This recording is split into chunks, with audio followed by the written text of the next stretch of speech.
ನಮಸ್ಕಾರ ವೀಕ್ಷಕರೇ, ಇವತ್ತು ನಾನು ಕೆಂಪು ರಾಜಗಿರಿ ಸೊಪ್ಪಿನ ಸಾಂಬಾರನ್ನ ಹೇಗೆ ಮಾಡೋದು ಅಂತ ತೋರಿಸ್ಕೊಡ್ತೇನೆ. ಇದರಲ್ಲಿ ವಿಶೇಷ ಏನಂದರೆ ನಾವು ಸೊಪ್ಪು ಮತ್ತು ಅದರ ದಿಂಡು ಎರಡನ್ನೂ ಉಪಯೋಗಿಸಿ ಮಾಡ್ತಾ ಇರೋದರಿಂದ ಇದು ಹೆಲ್ತಿಗೆ ತುಂಬ ಒಳ್ಳೆಯದು. ಬನ್ನಿ ಹಾಗಾದರೆ ಇದನ್ನು ಹೇಗೆ ಮಾಡೋದು ಅಂತ ನೋಡ್ಕೊಂಬರೋಣ. ನಿಮ್ಮೆಲ್ಲರಿಗೂ ನಮ್ಮ ಚಾನಲ್ಗೆ ಸುಸ್ವಾಗತ. ಮೊದಲಿಗೆ ನಾನಿಲ್ಲಿ ಸೊಪ್ಪನ್ನು ಬಿಡಿಸ್ಬಿಟ್ಟು ಇಟ್ಕೊಂಡಿದ್ದೀನಿ. ಹಾಗೆ ಅದರ ದಿಂಡನ್ನು ಸಹ ಕಟ್ ಮಾಡಿ ಇಟ್ಕೊಂಡಿದ್ದೀನಿ. ನಾನು ಕ್ಲೀನಾಗಿ ತೊಳೆದ್ಬಿಟ್ಟು ಅದನ್ನು ವಾಶ್ ಮಾಡಿ ಇಟ್ಕೊಂಡಿದ್ದೀನಿ. ನೋಡಿ, ದಿಂಡಿರುತ್ತಲ್ಲ ಈ ರೀತಿ ಕಟ್ ಮಾಡಿ ಆಮೇಲೆ ಈ ರೀತಿ ಮುರಿದ್ರೆ ಅದರದ್ದು ನಾರು ಬರುತ್ತೆ. ಸೊ ಅದನ್ನು ನಾವು ರಿಮೂವ್ ಮಾಡಬೇಕು ಅಷ್ಟೇ. ಬಾಕಿದು ನೀವು ಸೊಪ್ಪನ್ನು ಸಣ್ಣದಾಗಿ ಹೆಚ್ಚಿಟ್ಕೋಬೇಕು. ನೋಡಿ, ಈ ರೀತಿಯಾಗಿ ಅದರದ್ದು ಮುರಿದ್ರೆ ನೀವು ನಾರು ಬರುತ್ತೆ. ಸೊ ಇದನ್ನು ನಾವು ತಕ್ಕೋಬೇಕಾಗತ್ತೆ. ನಾನು ಚಿಕ್ಕದಕ್ಕೆ ಮಾಡ್ಕೊಂಡಿದ್ದೀನಿ, ನೀವು ಉದ್ದುದ್ದೂ ಮಾಡ್ಕೋಬೋದು. ಈಗ ಇದು ರೆಡಿಯಾಗಿದೆ, ಸೈಡಲ್ಲಿ ಇಟ್ಕೊಳ್ಳೋಣ.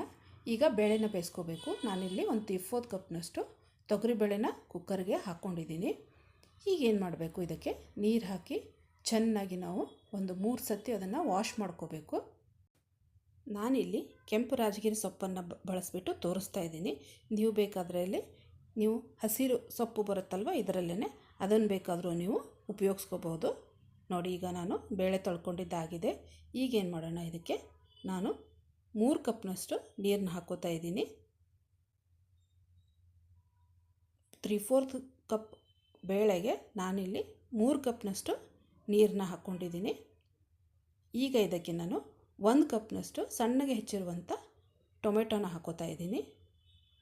ಹಾಗೆ ಕಟ್ ಮಾಡಿ ಇಟ್ಕೊಂಡಿದ್ವಲ್ವ ಆ ರಾಜಗಿರಿ ದಂಟು, ಅದನ್ನು ಕೂಡ ನಾನಿಲ್ಲಿ ಹಾಕ್ಕೊಂಡಿದ್ದೀನಿ. ಈಗ 1/8 ಚಮಚದಷ್ಟು ಅರಿಶಿನ ಪುಡಿನ ಹಾಕ್ಕೋತಾ ಇದ್ದೀನಿ. ಹಾಗೆ ಸ್ವಲ್ಪ ಉಪ್ಪನ್ನು ಹಾಕ್ಕೋತಾ ಇದ್ದೀನಿ. ಅಂದರೆ 1/8 ಚಮಚದಷ್ಟು ಉಪ್ಪು ಹಾಕ್ಕೊಂಡ್ರೆ ಸಾಕು. ಈಗೇನು ಮಾಡೋಣ, ಕುಕ್ಕರದ್ದು ಲಿಡ್ನ ಮುಚ್ಕೊಂಡ್ಬಿಟ್ಟು ಈಗ ಒಲೆ ಮೇಲೆ ಇಟ್ಕೊಳ್ಳೋಣ. ಇದನ್ನು 1 ಸೀಟಿ ಜಾಸ್ತಿ ಉರಿಯಲ್ಲಿ ಹಾಗೆ 3 ಸೀಟಿ ಕಡಿಮೆ ಉರಿಯಲ್ಲಿ ಮಾಡಿ ಬೇಯಿಸ್ಕೋಬೇಕು.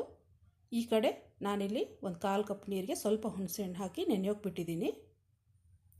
ಈಗ ಕುಕ್ಕರ್ ಆಗಿದೆ. ನೋಡಿ, ಬೇಳೆ ಎಷ್ಟು ಚೆನ್ನಾಗಿ ಬೆಂದಿದೆ ಅಂತ. ನೋಡಿ ಎಷ್ಟು ಚೆನ್ನಾಗಿ ಬೆಂದಿದೆ ಅಂತ. ಇಷ್ಟು ಬೆಂದರೆ ಸಾಕು. ಈಗ ಇದನ್ನು ಒಂದು ಸತಿ ನಾವು ಚೆನ್ನಾಗಿ ಮಿಕ್ಸ್ ಮಾಡ್ಕೊಂಬಿಡೋಣ. ತುಂಬ ಮಿಕ್ಸ್ ಮಾಡ್ಕೊಳ್ಳೋಕೆ ಹೋಗಬೇಡಿ, ಯಾಕಂದರೆ ಅದರಲ್ಲಿ ದಂಟು ಹಾಕಿರ್ತೀವಲ್ವ.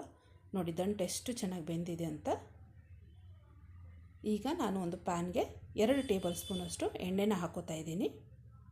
ಹಾಗೆ ಆ ಎಣ್ಣೆನ ಕಾಯಕ್ಕೆ ಬಿಡೋಣ.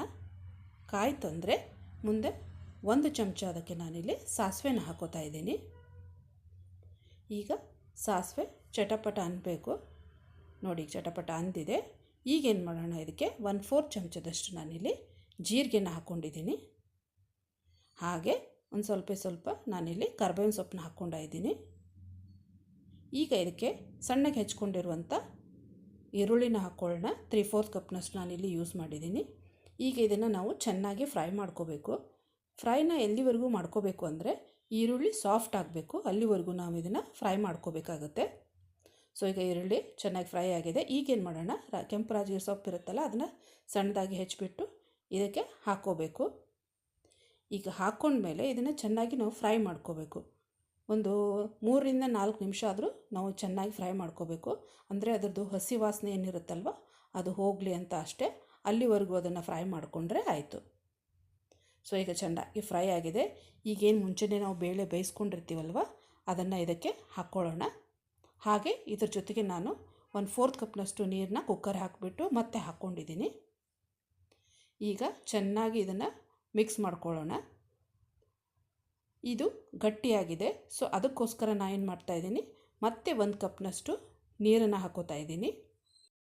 ನಿಮಗೆ ಗಟ್ಟಿ ಬೇಕಾಗಿದ್ದರೆ ಗಟ್ಟಿನೇ ಇಟ್ಕೊಳ್ಳಿ, ಇಲ್ಲಪ್ಪ ನಿಮಗೆ ತೆಳುವಾಗಿ ಬೇಕಾಗಿದ್ದರೆ ನೀರನ್ನು ಅದಕ್ಕೆ ನೋಡಿ ಆ್ಯಡ್ ಮಾಡ್ಕೊಳ್ಳಿ.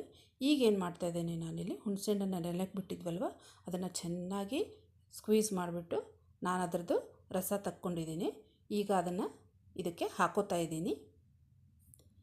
ಈಗ ಇದಕ್ಕೆ ನಾನಿಲ್ಲಿ ರುಚಿಗೆ ತಕ್ಕಷ್ಟು ಉಪ್ಪನ್ನ ಹಾಕೋತಾ ಇದ್ದೀನಿ.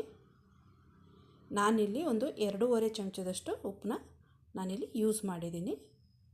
ಹಾಗೆ 1 ಚಮಚದಷ್ಟು ನಾನಿಲ್ಲಿ ಖಾರದ ಪುಡಿನ ಹಾಕೋತಾ ಇದ್ದೀನಿ. ಹಾಗೆ ನಾನಿಲ್ಲಿ ಸಾಂಬಾರು ಮಸಾಲೆ ಇರುತ್ತಲ್ವ ನಿಮ್ಮ ಮನೇಲಿ ಯಾವುದಾದ್ರೂ, ಅದನ್ನು ನೀವು 2 ಚಮಚದಷ್ಟು ನಾವು ಇಲ್ಲಿ ಯೂಸ್ ಮಾಡಬೇಕು. ಹಾಗೆ ಒಂದು 2 ಚಮಚದಷ್ಟು ಸಣ್ಣಗೆ ಹೆಚ್ಚಿರುವಂಥ ಬೆಲ್ಲನ ಹಾಕೋತಾ ಇದ್ದೀನಿ. ನೀವು ಗ್ರೇಟ್ ಕೂಡ ಮಾಡಿಬಿಟ್ಟು ಹಾಕ್ಬೋದು. ಈಗ ಚೆನ್ನಾಗಿ ಅದನ್ನು ಮೊದಲು ಚೆನ್ನಾಗಿ ಮಿಕ್ಸ್ ಮಾಡ್ಕೊಂಡ್ಬಿಡೋಣ. ಸೊ ಈಗ ಮಿಕ್ಸ್ ಮಾಡ್ಕೊಂಡಿದ್ದು ಆಗಿದೆ. ಈಗೇನು ಮಾಡೋಣ, ಮುಚ್ಚಿಬಿಟ್ಟು ಒಂದು 10 ನಿಮಿಷ ನಾವು ಅದನ್ನು ಚೆನ್ನಾಗಿ ಕುದಿಸ್ಕೋಬೇಕಾಗತ್ತೆ.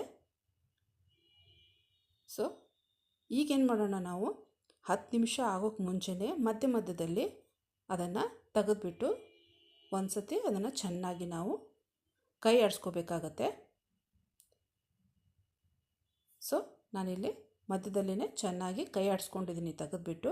ಈಗ ಮತ್ತೆ ಅದರದ್ದು ಲಿಡ್ ಕ್ಲೋಸ್ ಮಾಡಿಬಿಟ್ಟು ಮತ್ತೆ ಕುದಿಯೋಕೆ ಬಿಡೋಣ. ನೋಡಿ ಎಷ್ಟು ಚೆನ್ನಾಗಿ ಕುದೀತಾ ಇದೆ ಅಂತ.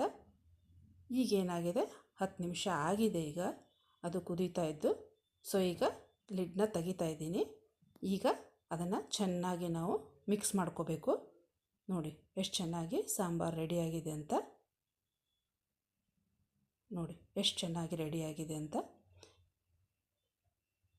ಸೊ ಈಗ ನಾವೇನು ಮಾಡೋಣ, ಇದು 10 ನಿಮಿಷ ಆಗಿದೆ ಅಲ್ವಾ, ಈಗ ಗ್ಯಾಸ್ನ ಆಫ್ ಮಾಡ್ಕೊಂಬಿಡೋಣ. ನೋಡಿದ್ರಲ್ವ ವೀಕ್ಷಕರೇ, ಕೆಂಪು ರಾಜಗಿರಿ ಸೊಪ್ಪನ್ನು ಉಪಯೋಗಿಸ್ಬಿಟ್ಟು ಸಾಂಬಾರು ಹೇಗೆ ಮಾಡೋದು ಅಂತ. ಇದರಲ್ಲಿ ವಿಶೇಷ ಏನಂದರೆ ಸೊಪ್ಪಿನ ಜೊತೆಗೆ ಅದರ ದಿಂಡನ್ನು ಸಹ ನಾನಿಲ್ಲಿ ಉಪಯೋಗಿಸ್ತಾ ಇದ್ದೀನಿ. ಮತ್ತು ಇದು ಹೆಲ್ತಿ ಕೂಡ ಅಷ್ಟೇ ಒಳ್ಳೆಯದು. ಇದು ರೊಟ್ಟಿ, ಚಪಾತಿ, ಅನ್ನ ಯಾವ್ದು ಬೇಕಾದ ಜೊತೆನೂ ಇದನ್ನು ನೀವು ತಿನ್ಬೋದು.